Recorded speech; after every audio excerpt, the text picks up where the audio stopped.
To start off, I grew up and still currently live in Hillsdale, New Jersey. I am 21 years old, but I will be talking about myself when I was in 4th grade. I am from a middle-class area and I live with my 2 older brothers, mom, and dad. My town consists of mainly white families and I go to public school.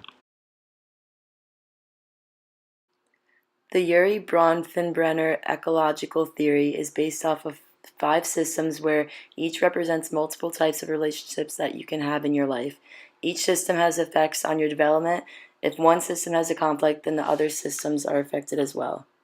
The microsystem, which is the most direct environment and relationships that we have in life, include family, school, peers, neighbors, or religious institutions. This includes my immediate family, my 2 older brothers named Ryan and Chris, my mom and dad. My family has always been very close with each other.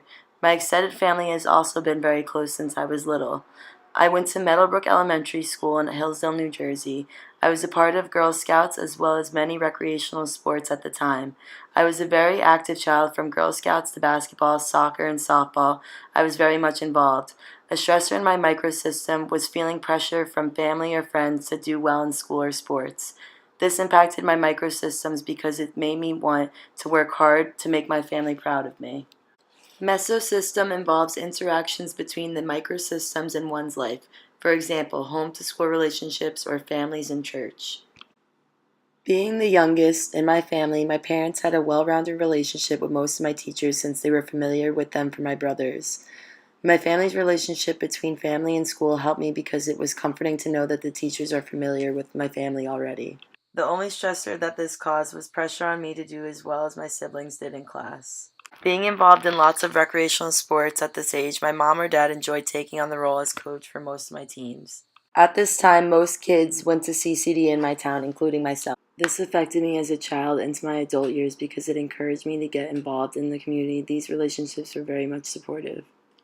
Exosystem refers to social systems or institutions in which we do not always participate in, but it does influence our lives. My extended family was a huge part of my childhood. 28 members of my family would go on summer vacations every single year. My mom quit her job after I was born, so I was with my mom a lot during the week, before and after school. Dad has always had the same job in the city his whole life, but he always was very involved in my life. Parents working never made a negative influence on our relationship. I grew up in a close-knit neighborhood where we would always play games outside with the other children on my block. A resource that was available within my community would be the Hillsdale Library. The macrosystem involves the values, beliefs, customs, and laws held by our society. Around 2006, the economic growth slowed down. The economic growth and job growth both declined this year.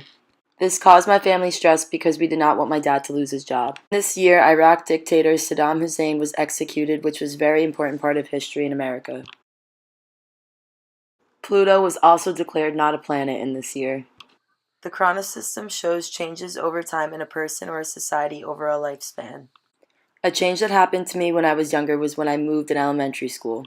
Even though I was just moving to a different house in the same town, at the time I thought this was a huge deal. As if moving wasn't enough for me, I ended up breaking my arm that same year at my new house. I never experienced any deaths in my family during elementary school, which is why I think it impacted me more when I was older. As a future teacher, this theory will help to have a better understanding that each family is different and you never know what's going on at their home life. Having a diverse classroom, you need to know what you should or shouldn't say.